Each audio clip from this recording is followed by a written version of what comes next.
Chapitre 5. Réjouissez-vous dans la gloire de Dieu. Jean 1, 14. Au commencement était la parole, et la parole était avec Dieu, et la parole était Dieu. Elle était au commencement avec Dieu. Tout a été fait par elle, et rien de ce qui a été fait n'a été fait sans elle. En elle était la vie, et la vie était la lumière des hommes. La lumière brille dans les ténèbres, et les ténèbres ne l'ont pas accueillie. Il y eut un homme envoyé par Dieu, dont le nom était Jean. Cet homme est venu comme témoin pour témoigner de la lumière, afin que tous croient. Il n'était pas cette lumière, mais a été envoyé pour témoigner de cette lumière. C'était la véritable lumière qui, en venant dans le monde, éclaire tout homme. Elle était dans le monde, et le monde a été fait par elle, et le monde ne l'a pas connue. Elle est venue chez les siens, et les siens ne l'ont pas reçue. Mais à tous ceux qui l'ont reçue, elle a donné le pouvoir de devenir enfants de Dieu à ceux qui croient en son nom et qui sont nés, non du sang, ni de la volonté de la chair, ni de la volonté de l'homme, mais de Dieu. La parole a été faite chair et a demeuré parmi nous, pleine de grâce et de vérité, et nous avons contemplé sa gloire, une gloire comme celle du Fils unique venu du Père. L'Évangile de Jean, les 3 livres 1, 2 et 3 de Jean et le livre de l'Apocalypse sont des écrits par l'apôtre Jean. Par ces écrits, nous pouvons voir ce qu'était la foi de l'apôtre Jean et aussi ce qu'était la foi des disciples de Jésus. L'apôtre Jean a cru que Jésus était le même Dieu qui a créé l'univers entier et nous les humains, et que Dieu était son sauveur et le sauveur de toute l'humanité. Nous devons également avoir ce genre de foi. Certains croient que la Bible a été écrite par les hommes, ainsi ils nient son authenticité et son exactitude. Mais les hommes qui ont écrit la Bible ne sont pas ses auteurs en tant que tels, ils ont seulement transcrit la parole de Dieu. Dans l'Ancien et le Nouveau Testament, près de 3800 exemples dans lesquels l'expression « Dieu a dit » est employée. Il est dit dans toute la Bible que les auteurs des Écritures n'ont pas écrit leurs propres expériences ou pensées, mais ils ont transcrit ce que Dieu a dit, ils ont noté ce qu'il leur était dit d'écrire. La Bible a été écrite sur une longue période d'environ 1600 ans, commençant à partir de 1500 ans avant Jésus-Christ. Il y a environ 3500 ans, jusqu'à 100 ans après Jésus-Christ. Près de 40 auteurs des Écritures ont écrit la Bible dans des endroits divers, comprenant la péninsule du Sinaï, Israël, Babylone et diverses régions de l'Asie mineure, Rome, dans des petites îles méditerranéennes et ainsi de suite. La classe sociale des auteurs des Écritures sont également diverses, s'étendant à des disciples, des prophètes, des généraux, des rois, des fermiers, des pêcheurs, d'un médecin, d'un percepteur d'impôts et d'autres. Mais en ce monde, il y a seulement un volume écrit par toutes ces personnes de milieux divers sur une période très longue, et c'est la Bible.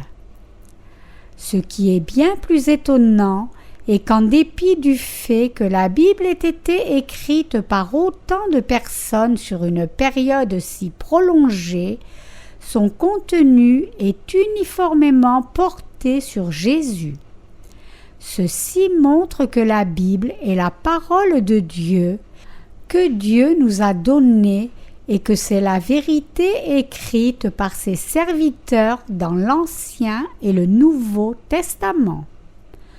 En d'autres termes, la Bible ce n'est pas quelques mots d'hommes écrits selon leur propre volonté, mais c'est la parole de Dieu donnée pour nous au travers des mains d'hommes inspirés par l'Esprit Saint. Il est absolument indispensable que nous comprenions clairement comment la Bible a été écrite et croyons que l'Écriture est la parole de Dieu parlée qu'il nous a délivrée. La vraie foi en Dieu commence quand nous croyons que tout ce qui est écrit dans la Bible est la parole de Dieu. Jésus a créé les cieux et la terre. Dans le passage des Écritures d'aujourd'hui, l'apôtre Jean parle par la foi, citant la parole de Dieu, Genèse chapitre 1. Il parle au sujet de l'essence fondamentale de Jésus-Christ. Il était au commencement avec Dieu.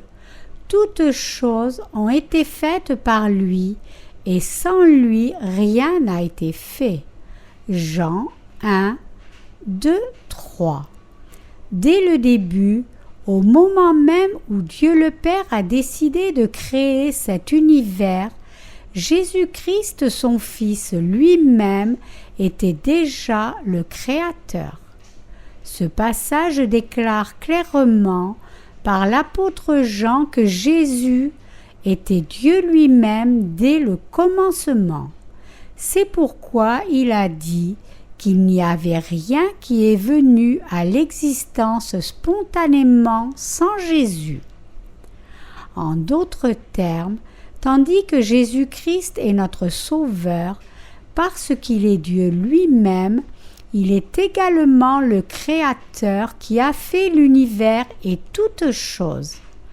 Quand le monde a été créé, il s'est produit exactement ce que le Créateur, Jésus-Christ, qui est Dieu lui-même, a dit. Regardons Genèse chapitre 1, versets 1 à 5. Au commencement, Dieu créa le ciel et la terre. La terre était informe et vide.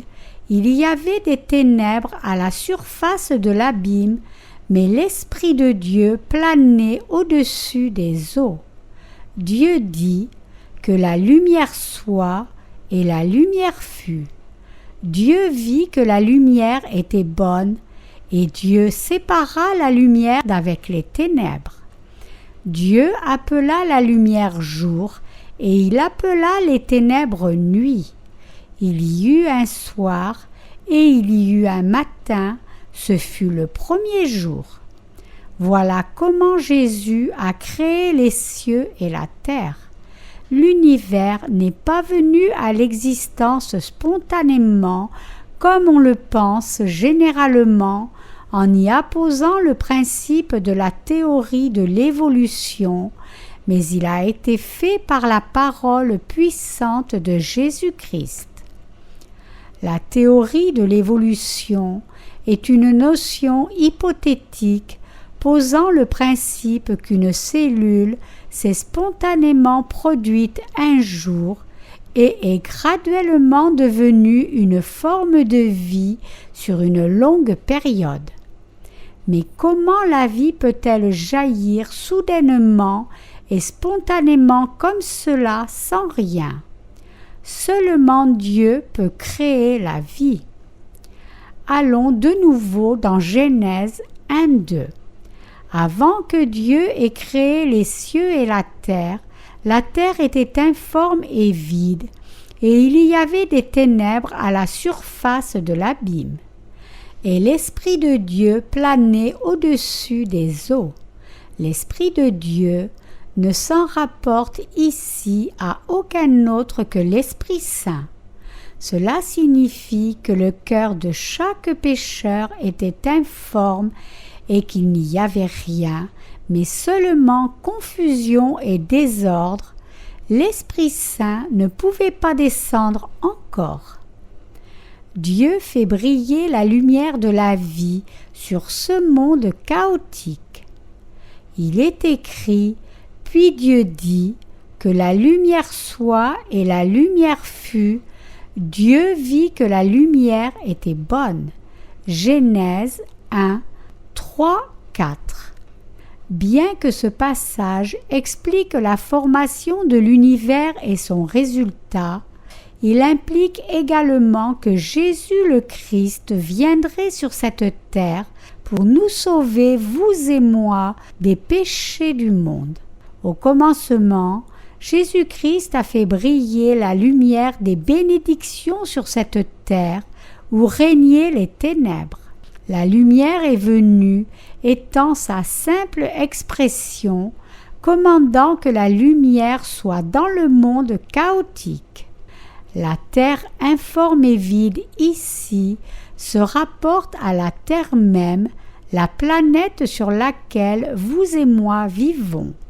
Spirituellement parlant, elle se rapporte également à nos cœurs, à vous et moi. Cela signifie que du moment où nous sommes nés dans ce monde, nos cœurs étaient sans forme, vides et profondément obscurs. En d'autres termes, nous tous sommes nés pécheurs.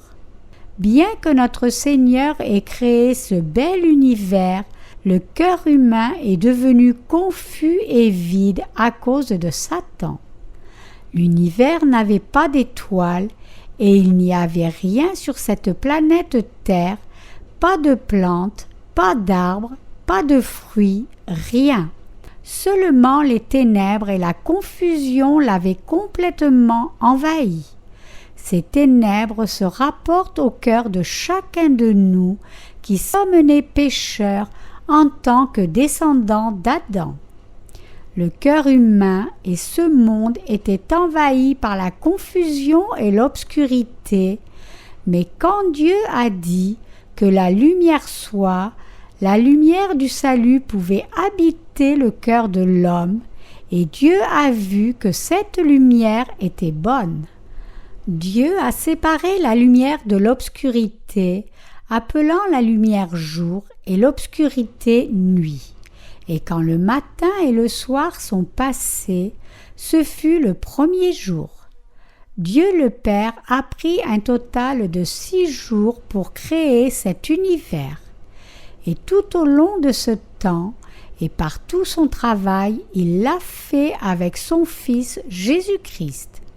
Ce même Jésus-Christ qui est venu sur cette terre en tant qu'homme pour nous sauver, vous et moi, des péchés du monde, il a accepté nos péchés sur son corps en étant baptisé par Jean-Baptiste, puis a été condamné pour ses péchés à notre place et ressuscité des morts, et a de ce fait illuminé nos cœurs avec la véritable lumière du salut.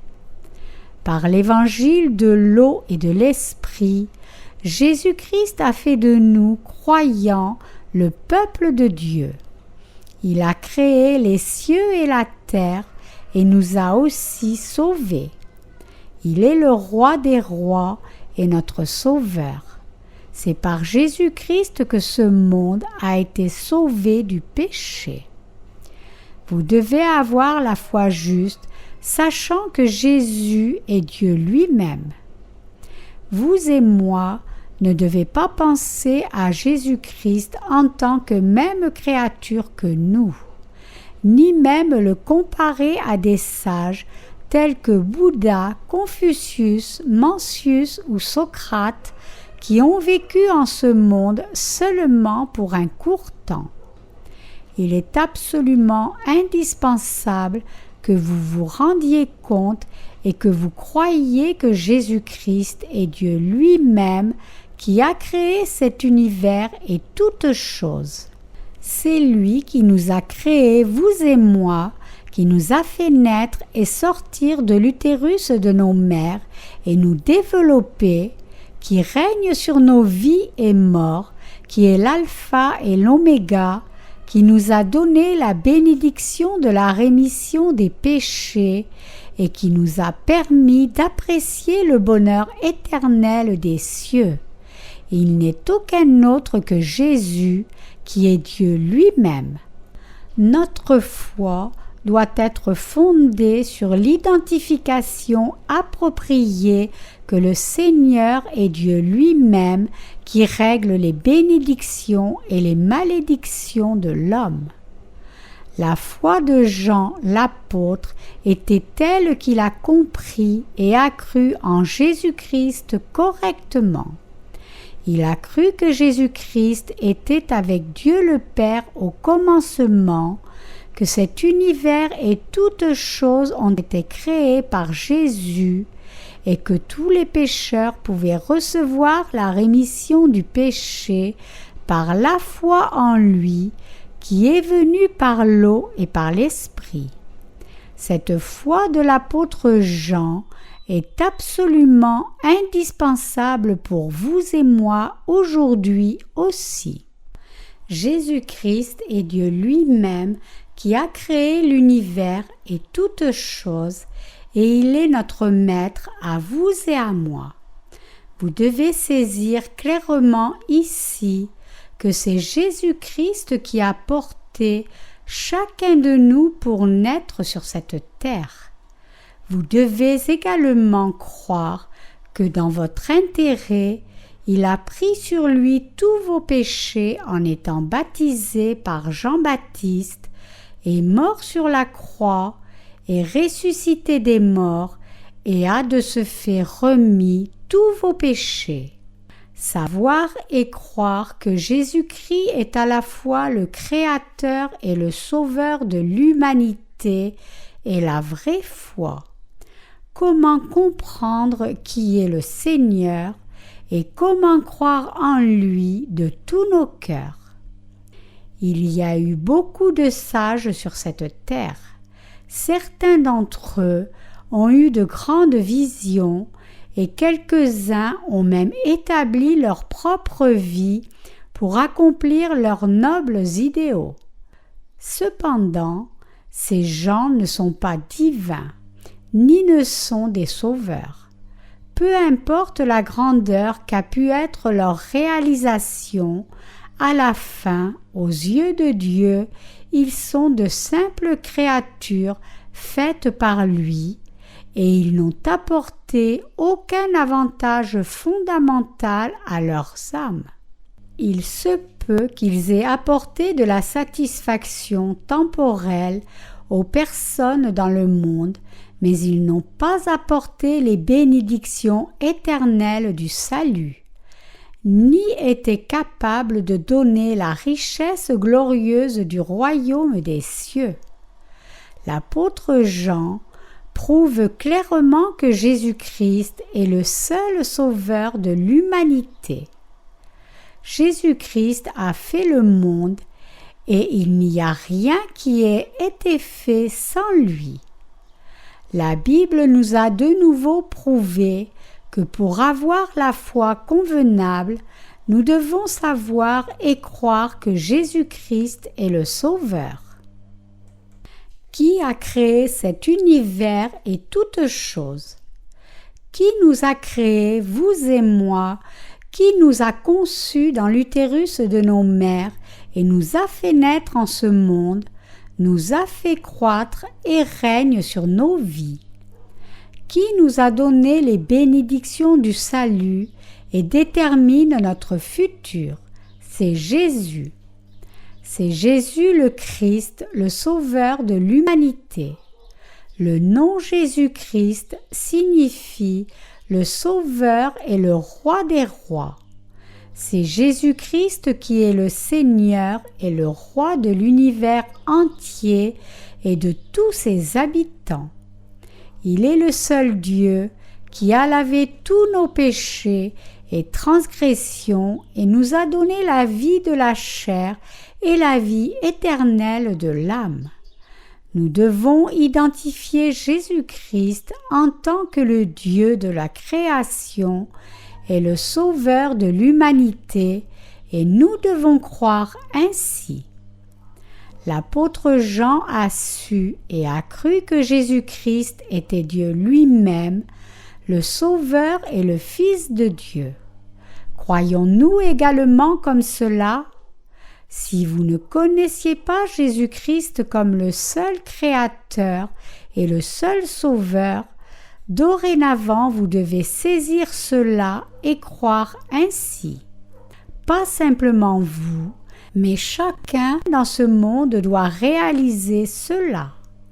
L'apôtre Jean dit en Jean 1,4 « En lui était la vie, et la vie était la lumière des hommes. » Quand Dieu a dit que la lumière soit dans ce monde de ténèbres, cette lumière vint à l'existence et le travail mystérieux de la vie a surgi sur cette planète. Si le soleil devait disparaître et qu'il n'y ait plus de lumière, chaque être vivant mourrait rapidement après que l'obscurité soit venue.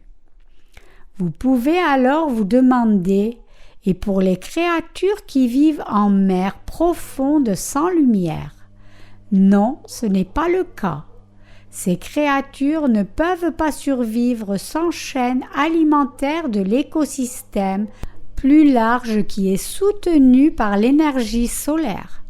Toutes ces créatures n'auraient pas hérité de l'existence si ce n'est par la parole de Jésus-Christ. Là où la lumière est, l'obscurité recule. Par la parole de Jésus-Christ, la nouvelle vie est venue, mais où la lumière de Jésus-Christ recule, seulement l'obscurité demeure. Il n'y a donc rien à attendre, simplement la mort. Ainsi, quand Jésus-Christ, Dieu lui-même, a fait l'univers et tous ses habitants, il a commandé que la lumière soit, la lumière est apparue et a chassé l'obscurité, et la nouvelle vie est née par cette bénédiction.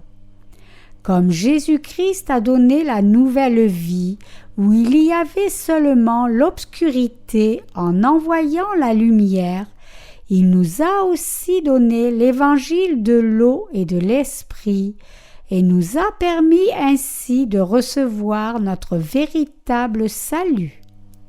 Comme cela, alors que la lumière que Dieu fit dans la Genèse se réfère à la première lumière créant la base du monde, elle se rapporte également à la lumière du salut que nous avons reçue par la foi en l'évangile de l'eau et de l'esprit.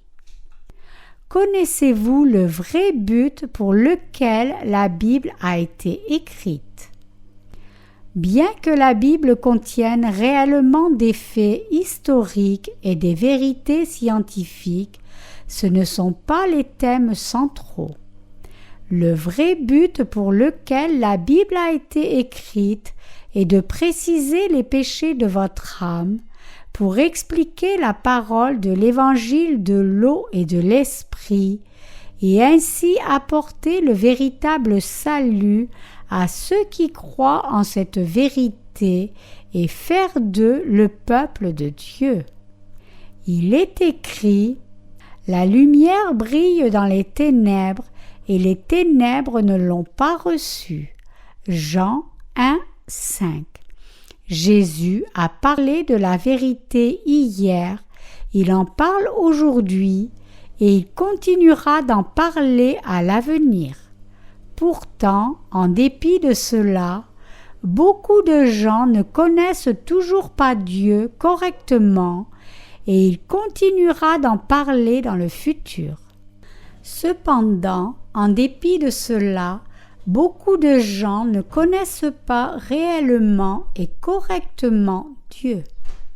Ils raisonnent avec des mais et des si, disant « Bien, il y a clairement Dieu, mais ils savent qu'il y a un Créateur, mais ne croient pas en lui, ni acceptent la vérité qu'il leur a donnée. Ils font cela, quoique Jésus-Christ soit vivant, illuminant de la lumière de l'évangile du salut et régnant au-dessus de l'ordre naturel des choses. C'est seulement parce que Dieu maintient la disposition naturelle et ordonne que chaque chose dans l'univers existe et soit vivante. Pourtant, beaucoup de gens ne savent pas qui est ce Dieu et exactement quelle est leur relation avec Dieu.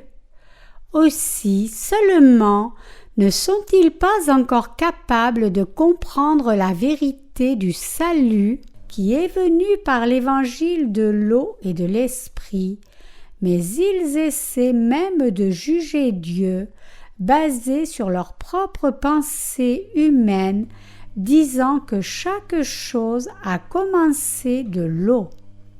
Cependant, mes chers amis croyants, la vérité du salut que Jésus-Christ a donnée est très claire. Toutes choses sont venues de Jésus-Christ et toutes choses doivent retourner au Créateur à la fin pour être sauvées ou jugées par lui, et soient bénies ou maudites par lui. Mais les gens ne réalisent pas cela. Ils n'ont aucune idée de combien est grand le salut de l'évangile de l'eau et de l'esprit accompli par Jésus, combien cet amour nous a déjà été accordé dans l'abondance de cette vérité de l'Évangile et comment le Christ nous a sauvés et nous a revêtus de son amour. Ainsi, il était nécessaire qu'il y ait quelques professeurs qui puissent enseigner la vérité de l'Évangile de l'eau et de l'Esprit à ceux qui ne le connaissent pas. Moïse a entendu la voix de Dieu et a été élevé par Dieu, et il a enseigné la vérité de Dieu au peuple d'Israël. De même, nous avons également eu besoin d'un tel professeur. 6 mois avant que Jésus soit né sur cette terre, Dieu le Père a envoyé en premier un homme appelé Jean-Baptiste. Ainsi, les gens pouvaient réaliser au travers de Jean-Baptiste qui était Jésus-Christ et ce qu'il a fait pour eux. Mais bien que nous étions ignorants que Jésus-Christ est Dieu lui-même, au travers du témoignage de Jean-Baptiste, nous en sommes venus à comprendre la vérité, réalisant qui Jésus-Christ est. Ce sont les choses qu'il a fait sur cette terre. Ainsi, il a indiqué l'amour et la pitié de Dieu, et il a apporté le salut à tous ceux qui croient en l'évangile de l'eau et de l'esprit. Jean-Baptiste, un homme envoyé de Dieu. Il est écrit en Jean 1, 6, 7. Il y avait un homme envoyé de Dieu dont le nom était Jean. Cet homme vint comme témoin pour témoigner de la lumière afin que tous croient par lui. Comme vous le savez, l'apôtre Jean et Jean-Baptiste sont 2 personnes différentes avec le même nom. Comme nous le voyons dans les Écritures, le nom de Marc était également Jean, Actes 12, 12. Jean était un nom très commun en ces jours. Il est assez commun pour différentes personnes d'avoir le même nom, tels que Jean, Robert, Jane et ainsi de suite. Bien qu'ils aient eu tous les 2 le même nom, la Bible appelle l'ancien Jean-Baptiste parce qu'il est celui qui a baptisé Jésus. Bien qu'ayant le même nom, Jean-Baptiste n'est pas la même personne que l'apôtre Jean, qui a été appelé par Jésus-Christ pour être un de ses disciples et un témoin de l'évangile de l'eau et de l'esprit. Il est dit: cet homme est venu comme témoin pour rendre témoignage à la lumière. Jean 1,7. Jean-Baptiste a été envoyé sur cette terre avant Jésus et a témoigné de la lumière. Que signifie cette lumière? Comme la lumière du soleil est indispensable pour que chaque chose vivante se développe, Jésus-Christ est la lumière même qui règne au-dessus de chaque vie et sauve chacun. Le rôle de Jean-Baptiste était de témoigner de cette lumière. Bien que Jésus-Christ soit fondamentalement Dieu lui-même, il est personnellement venu sur cette terre et a lavé tous les péchés pour vous et moi qui sommes nés pécheurs. Car Jésus-Christ a accepté tous nos péchés une fois pour toutes par son baptême et est mort sur la croix à notre place pour ces derniers. Il est la lumière qui nous a donné la nouvelle vie. Le rôle de Jean-Baptiste était de témoigner de ce ministère de Jésus. Il témoigne de tout le travail de salut accompli par Jésus-Christ, témoignant comment il a pris sur lui tous les péchés par son baptême et comment il est mort sur la croix en portant tous ses péchés. En tant que tel, quand nous acceptons Jésus-Christ en tant que notre Sauveur, nous ne pourrons jamais avoir la foi juste et vraie si nous mettons de côté le rôle de Jean-Baptiste. Cependant, beaucoup de gens pensent de manière erronée que Jean-Baptiste est un échec. Ils pensent, bien, il vint juste 6 mois avant Jésus-Christ. Mais avec ce genre de pensée, vous ne pouvez pas correctement rencontrer Jésus-Christ qui est venu par l'eau et par l'Esprit. Pour croire correctement en Jésus-Christ qui est venu par l'eau et par l'Esprit, vous devez écouter le témoignage du baptême témoigné par Jean-Baptiste. Si ce témoignage est exact, alors vous devez le croire. Comme cela, Jean-Baptiste est une figure extrêmement importante. L'apôtre Jean, qui a écrit l'évangile de Jean, pouvait également savoir qui était Jésus-Christ grâce au témoignage de Jean-Baptiste. Il pouvait se rendre compte que Jésus-Christ était le Messie que les gens avaient attendu et il pouvait également comprendre la véritable signification du baptême de Jésus et de sa mort sur la croix. Étant donné le fait même que l'apôtre Jean, un disciple de Jésus, rencontra Jésus et vint à croire en lui par le témoignage de Jean-Baptiste, combien est des plus importants ce témoignage pour vous et moi. Si nous ignorons le rôle de Jean-Baptiste, il est simplement impossible pour vous et moi de rencontrer le Seigneur qui est venu par l'évangile de l'eau et de l'Esprit. Sans croire au témoignage du baptême dont Jean-Baptiste a témoigné, il est bien plus difficile d'atteindre le salut que pour un chameau de passer par le chat d'une aiguille et pour les riches d'entrer dans le royaume de Dieu. Quiconque ne croit pas au témoignage de Jean-Baptiste ne peut rencontrer l'évangile de l'eau et de l'Esprit. Témoignage de la lumière de Jean-Baptiste. Qui est cette lumière? C'est Jésus-Christ qui est venu par l'eau et par l'Esprit. Qui est la vraie lumière du salut pour votre âme? c'est encore Jésus-Christ qui est venu par l'eau et par l'Esprit. C'est ce Jésus-Christ dont Jean-Baptiste a témoigné. Cependant, le peuple d'Israël à ce moment-là n'a pas cru cela. Quoique le monde ait été fait par Jésus, son peuple ne l'a pas reçu quand il est venu sur cette terre.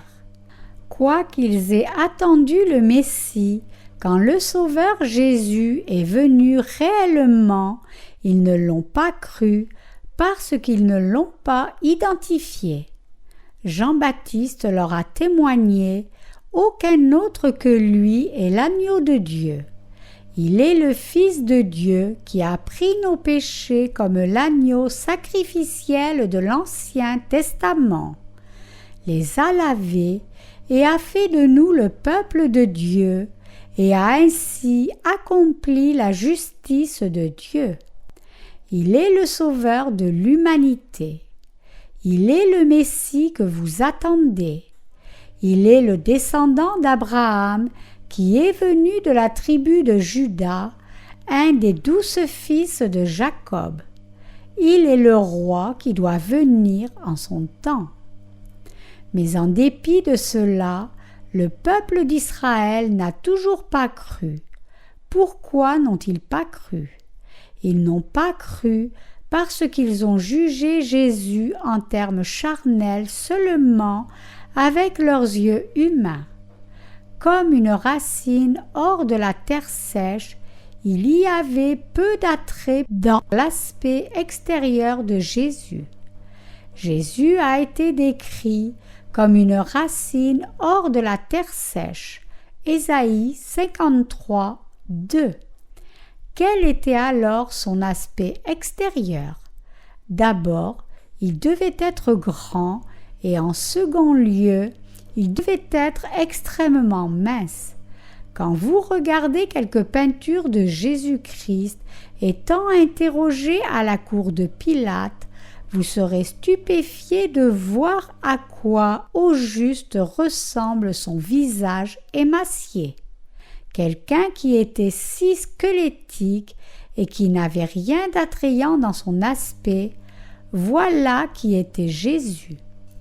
Né à Bethléem, prophétisé et élevé à Nazareth, Jésus a pris sur lui tous les péchés de l'humanité une fois pour toutes, en étant baptisé par Jean-Baptiste à l'âge de 30 ans pour accomplir toute la justice de Dieu selon la parole.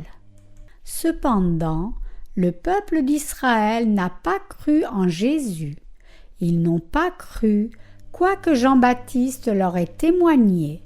Voici l'agneau de Dieu qui enlève le péché du monde. Jean 1, 29. Jésus est venu sur cette terre personnellement. Pourtant, le peuple d'Israël, son propre peuple, ne l'a pas reçu. Cependant, l'apôtre Jean a continué disant « Mais à tous ceux qui l'ont reçu, elle a donné le pouvoir de devenir enfants de Dieu à ceux qui croient en son nom et qui sont nés non du sang, ni de la volonté de la chair, ni de la volonté de l'homme, mais de Dieu. » Jean 1, 12, 13. Ce passage est l'un des versets préférés de la Bible que les chrétiens apprennent par cœur. Mais à tous ceux qui l'ont reçu, elle a donné le pouvoir de devenir enfants de Dieu. Jean 1, 12. Le témoignage de Jean-Baptiste que Jésus-Christ, la lumière, est venu sur cette terre, a pris tous nos péchés une fois pour toutes en étant baptisé, a pris tous vos péchés mondains et les miens à la croix, a été crucifié, a versé son sang et ressuscité des morts et nous a de ce fait sauvés de tous les péchés du monde. L'apôtre Jean a également dit que ceux qui reçoivent dans leur cœur Jésus-Christ qui est venu par l'évangile de l'eau et de l'esprit, Dieu leur a donné le pouvoir de devenir ses enfants. En d'autres termes, Dieu le Père a donné un tel pouvoir à ceux qui croient en Jésus-Christ qui est venu par l'évangile de l'eau et de l'esprit. Nous devons croire que le Seigneur n'est pas simplement le sauveur de la nation d'Israël, mais il est le sauveur de la race humaine entière. Jean-Baptiste a témoigné du baptême de Jésus-Christ, de son sang sur la croix, de sa mort et de sa résurrection. Par conséquent, par la foi, chacun en ce monde doit accepter cela dans son cœur. Le pouvoir de devenir enfant de Dieu est donné à tous ceux qui croient en Jésus-Christ, qui a été crucifié tout en portant tous les péchés du monde qu'il a pris par son baptême. Nous devons donc accepter cette lumière vraie du salut. Jésus-Christ a accepté vos péchés et les miens en étant baptisé par Jean-Baptiste. Le baptême de Jésus, décrit dans Matthieu 3, 13-17, et qu'il a transféré nos péchés sur Jésus-Christ, qui les a portés à la croix. Vous devez vous rendre compte et croire qu'afin de prendre vos péchés, Jésus a été baptisé dans le fleuve du Jourdain avant d'être crucifié. C'est après que Jésus s'est chargé des péchés du monde en étant baptisé que son sang précieux a coulé sur la croix et qu'il est ressuscité des morts, de ce fait subissant la condamnation pour tous vos péchés à votre place. Ainsi, vous pouvez atteindre votre salut seulement si vous croyez en l'évangile de l'eau et de l'esprit. Christ vous a sauvé de cette façon.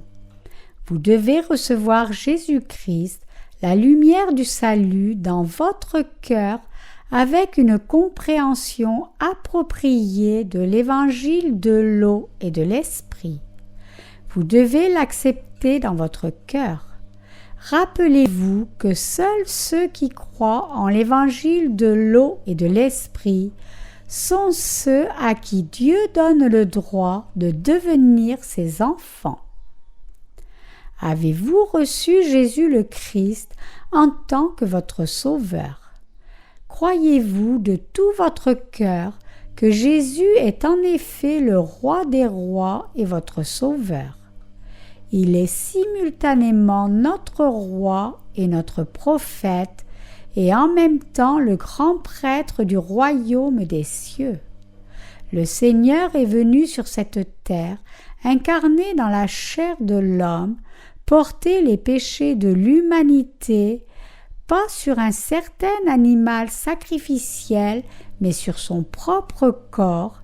Il est mort sur la croix et ressuscité des morts, et est de ce fait devenu notre seul et vrai Sauveur. Il est devenu le Sauveur de tous ceux qui croient en l'évangile de l'eau et de l'esprit. À ceux qui croient, le Seigneur a donné le pouvoir de devenir enfants de Dieu. Je crois en cette vérité. Croyez-vous également en l'évangile de l'eau et de l'esprit? Avez-vous accepté l'évangile de l'eau et de l'esprit dans votre cœur? Qui sont alors ceux qui acceptent de tout cœur l'évangile de l'eau et de l'esprit? Les gens qui reçoivent cet évangile dans leur cœur sont ceux qui admettent tout de suite la corruption de leurs propres pensées et acceptent la parole infaillible de Jésus-Christ. Nous devons croire que Jésus-Christ nous a sauvés par l'évangile de l'eau et de l'esprit en venant sur cette terre, qu'il est Dieu lui-même et le Seigneur de la vie qui a créé l'univers et toutes choses, qu'il nous a conçus dans l'utérus de nos mères et nous a incités à naître sur cette terre, qu'il nous a délivrés de la mort en prenant nos péchés par le baptême qu'il a reçu de Jean-Baptiste et est mort sur la croix. Si quelqu'un ne reconnaît pas cela ou n'aspire pas à cela de tout cœur, il ne croit pas en vérité. De telles personnes écoutent juste avec leurs oreilles et voient avec leurs yeux, jamais avec leur cœur. Si vous ne pouvez pas encore croire en l'évangile de l'eau et de l'esprit, quoiqu'il soit tellement clair, alors vous avez un énorme problème.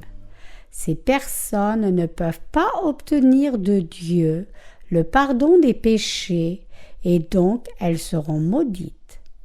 Est-ce que quelqu'un parmi vous pense qu'être maudit par Dieu n'est rien? En anglais, une des plus mauvaises malédictions est de dire « que Dieu te maudisse ».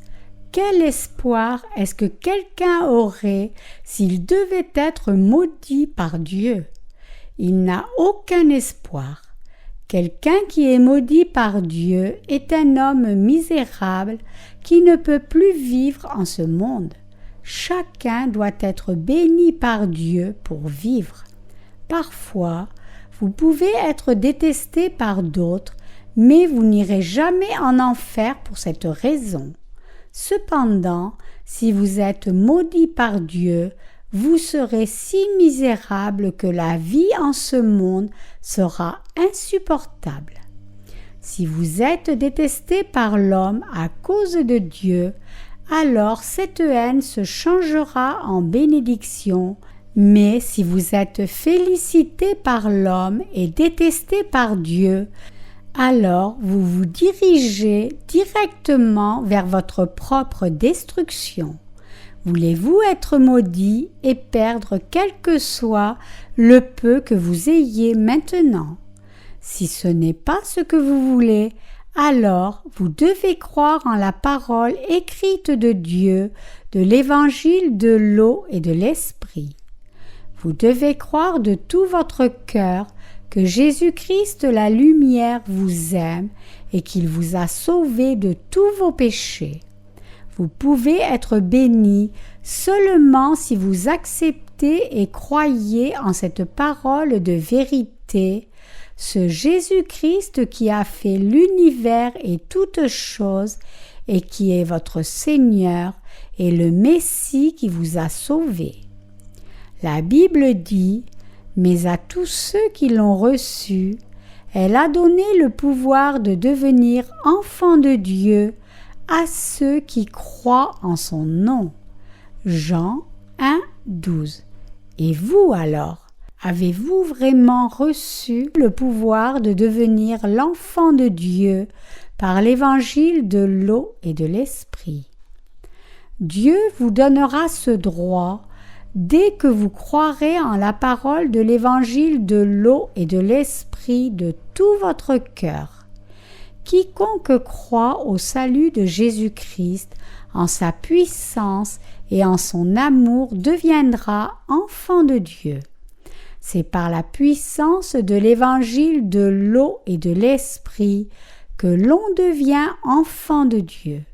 Si l'on devient l'enfant de Dieu par la foi, alors on a l'autorité de Dieu.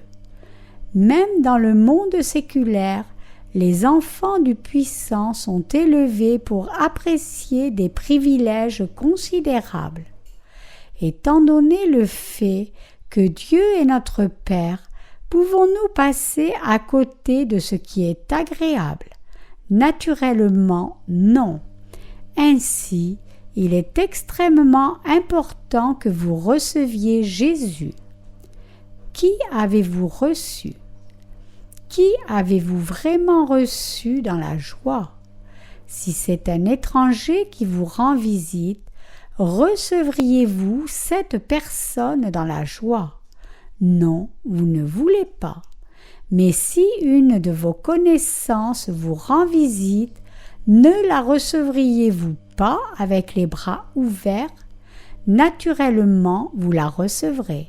Jésus a effacé tous vos péchés avec l'évangile de l'eau et de l'esprit, et Dieu fait en sorte que vous receviez des bénédictions merveilleuses et terrestres. N'accepterez-vous pas alors ce Jésus? Y a-t-il une raison pour que vous hésitiez à recevoir Jésus-Christ dans votre cœur quand il est Dieu lui-même qui vous aime? Je vous avertis tous pour que vous receviez Jésus-Christ dans la joie, par l'évangile de l'eau et de l'esprit, par la foi en cet évangile. Dirigez votre vie ensemble avec Jésus-Christ. Tandis que certains en ce monde connaissent Jésus correctement et le reçoivent dans la joie par l'évangile de l'eau et de l'esprit, il y a également beaucoup de gens qui n'ont aucun intérêt du tout dans cette vérité et n'acceptent pas Jésus. Il y a un proverbe en Corée qui dit « Le sel de table donne un goût salé dans les plats cuisinés seulement quand il est employé réellement dans la cuisine. » De même, quand vous entendez la parole dans laquelle Dieu annonce par l'évangile de l'eau et de l'esprit que Jésus a lavé tous nos péchés et nous a permis de devenir enfants de Dieu, vous devez entrer cette parole dans votre cœur et croire en elle. Jésus-Christ vous a donné toutes les bénédictions de cette terre et du ciel, mais cela est valable seulement quand vous l'identifiez en tant que votre sauveur et l'acceptez dans votre cœur. Alors vous pouvez faire vraiment vôtre ces bénédictions. Si vous ne le recevez pas dans votre cœur, vous ne pourrez jamais recevoir ces bénédictions. Prenons un exemple. Imaginons que quelqu'un défende son château tout seul. Quand les envahisseurs viennent, il n'y a pas de solution pour contrecarrer les ennemis s'ils sont plus forts que lui, de quelque manière qu'ils puissent essayer. Il sera finalement jeté hors du château, perdra tout et fera face à la destruction personnelle. Comme cela, nous ne devrions pas diriger nos vies seulement par nous-mêmes. Au lieu de cela, nous devrions diriger nos vies avec Jésus-Christ. Pour faire ainsi, nous devons l'accepter dans nos cœurs. Ce n'est pas les personnes ignorantes qui croient en Jésus-Christ. Au contraire, c'est les personnes sages et futées qui croient en Jésus. Ainsi, je vous avertis tous pour que vous croyiez au baptême de Jésus-Christ et en son sang sur la croix, qu'il est Dieu lui-même et votre Sauveur, et à ainsi l'accepter vraiment dans votre cœur. Rappelez-vous que les bénédictions éternelles de Dieu vous attendent si seulement vous acceptez le Christ dans votre cœur. Quiconque ne croit pas ainsi est un imbécile. L'empire antique Inca est célèbre pour son or abondant et ses possessions en argent. L'or et l'argent étaient si abondants que les Européens ont été intimidés quand ils ont trouvé la première fois l'Empire. Pourtant, en dépit d'une culture riche, quand les Espagnols ont envahi l'Empire Inca, il s'est émietté devant seulement 200 troupes. Puisque les Incas n'avaient jamais été en contact avec la civilisation occidentale, ils ont été fascinés par les Espagnols et ils leur ont également souhaité la bienvenue avec les bras ouverts. Dans leur voyage à travers l'Empire Inca, les Espagnols ont vu comment cet empire était rempli d'or, d'argent et d'autres bijoux précieux. Il était tout à fait normal que leur cœur devienne avide. Quoique l'empire Inca ait été une civilisation fortement avancée, il est finalement tombé en morceaux devant la puissance de feu des Espagnols. C'était le résultat du manque d'appréciation de la valeur de l'or des Incas et de le faire leur, même si cela n'a pas de prix.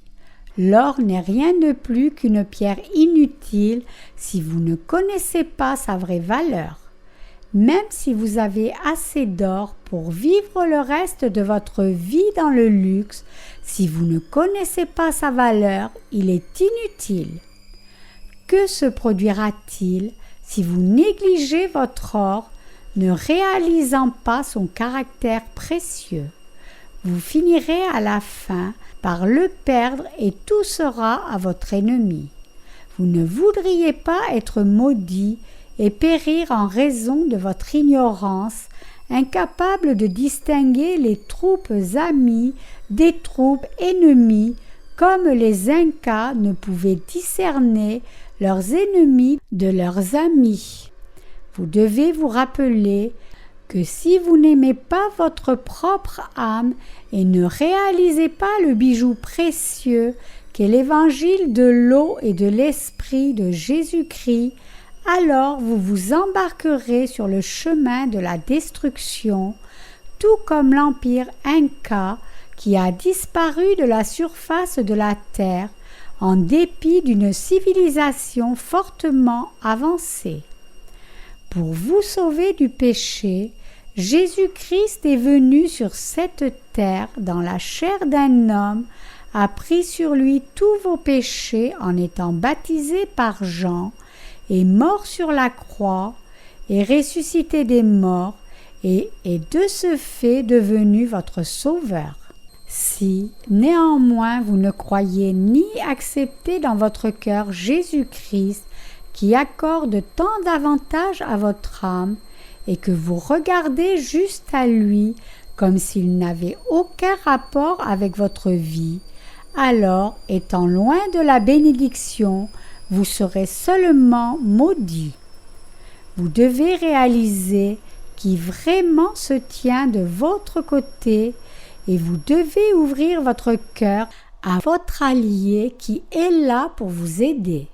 Si vous acceptez n'importe qui, alors vous pouvez découvrir soudainement qu'il s'est transformé en votre ennemi, levant son épée contre vous et vous volant tout.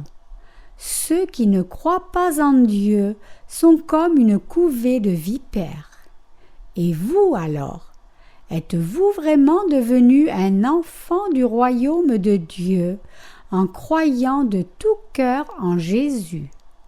Il est absolument indispensable que vous vous rendiez compte que tous ceux qui ne croient pas en Dieu sont vos ennemis, et que tandis que vous devriez leur prêcher la parole et les atteindre, vous devriez ne jamais vous mélanger avec eux.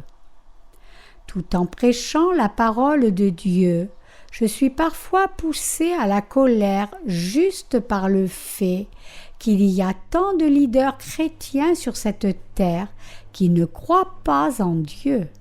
Ces personnes se vantent au sujet de leur qualification éducative, statut social et privilèges mondains, mais ont-ils une idée que de tels actes se décomposeront à la fin et qu'ils sont juste des détritus dégoûtants à la vue de Dieu? Mes amis croyants, connaître et croire en Jésus le Christ est la chose la plus noble que l'homme peut faire. Sans connaître l'évangile de Jésus, de l'eau et de l'esprit, qui peut se vanter à ce sujet?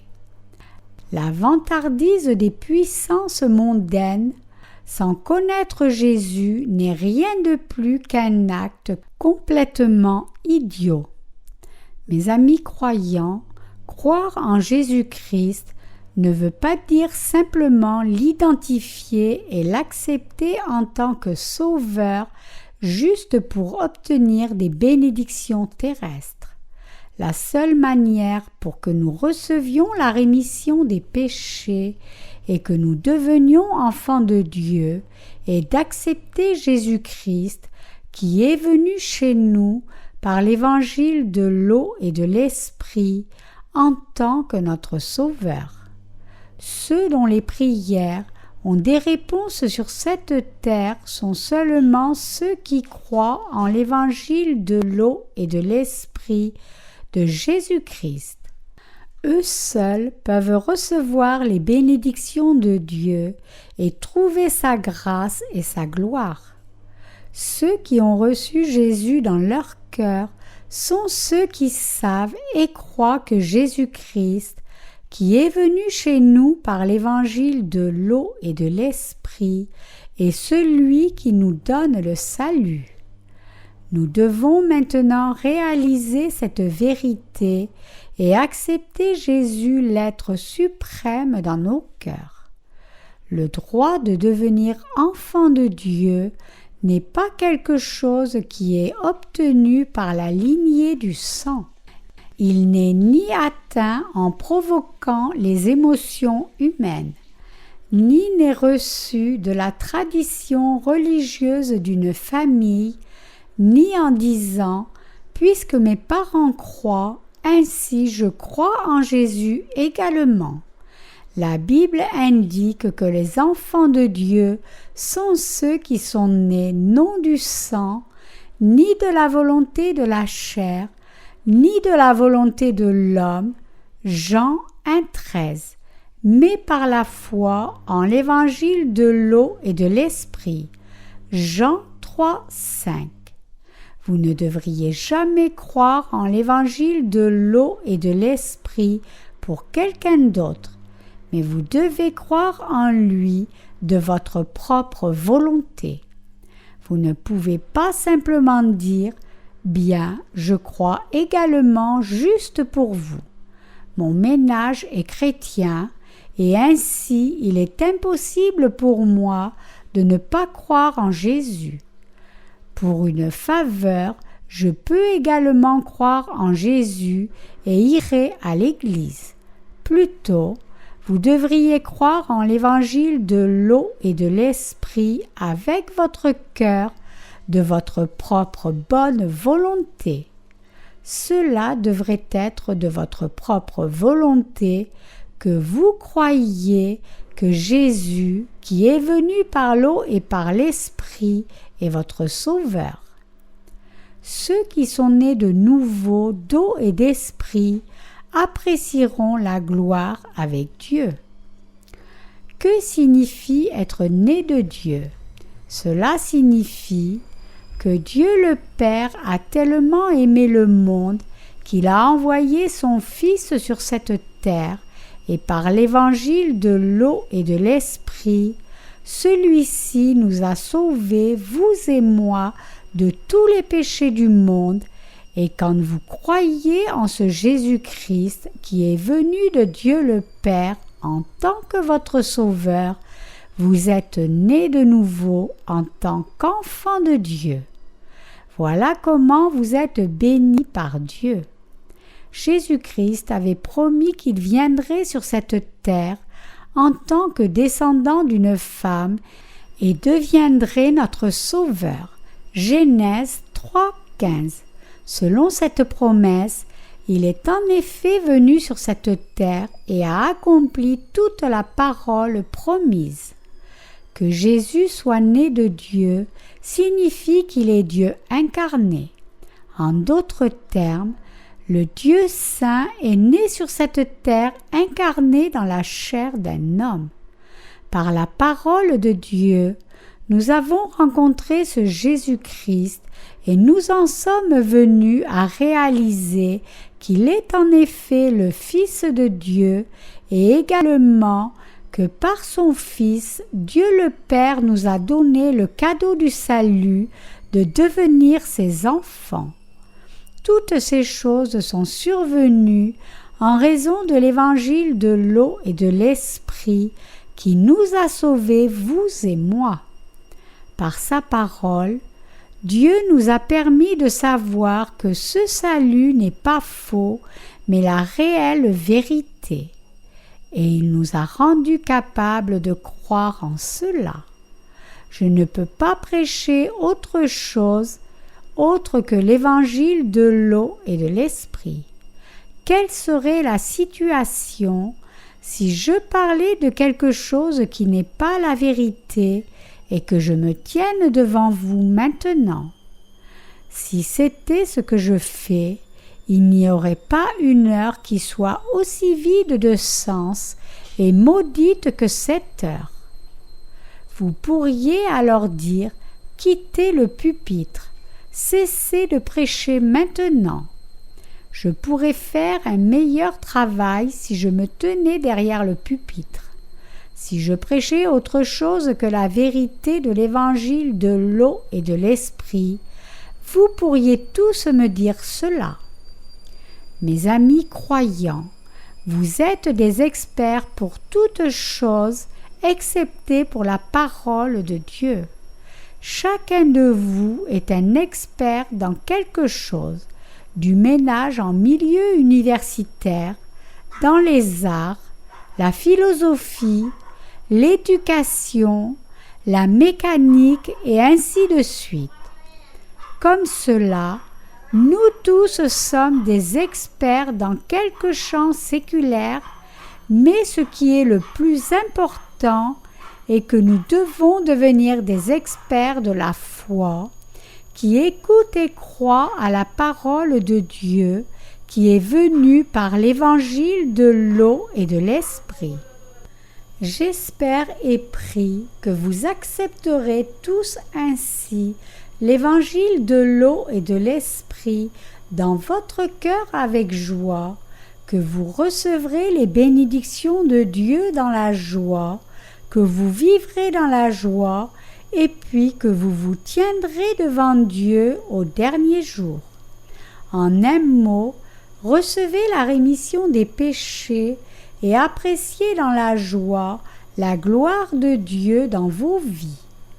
Recevons les bénédictions du salut qui sont venues par l'évangile de l'eau et de l'esprit. Croyez-vous en cet évangile, mes amis? Plaçant ma foi dans l'évangile de l'eau et de l'esprit, je donne toute ma reconnaissance à Dieu.